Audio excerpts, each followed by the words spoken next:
place was remarkably quiet. No footsteps went up or down the stairs. She only heard in the room beneath her a dull rumbling sound of men's voices talking. Before she had been long left alone, the Count returned to explain that Miss Halcombe was then taking rest and could not be disturbed for a little while.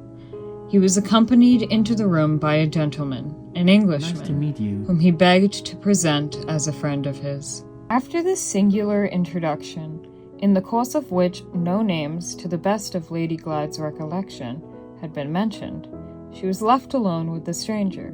He was perfectly civil, but he startled and confused her by some odd questions about herself, and by looking at her while he asked them in a strange manner.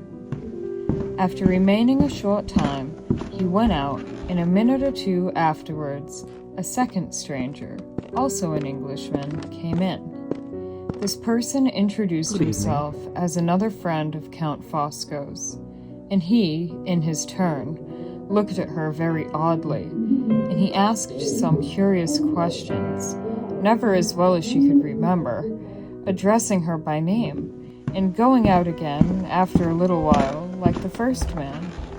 By this time she was so frightened about herself, and so uneasy about her sister, that she had thoughts of venturing downstairs again, and claiming the protection and assistance of the only woman she had seen in the house, the servant who answered the door.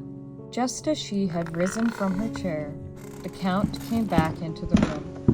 The moment he appeared, she asked anxiously how long the meeting between her sister and herself was to be still delayed.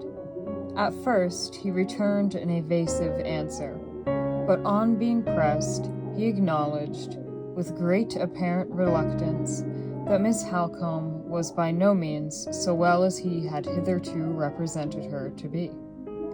His tone and manner, in making this reply, so alarmed Lady Glyde, or rather so painfully increased the uneasiness which she had felt in the company of the two strangers, that a sudden faintness came over her, and she was obliged to ask for a glass of water.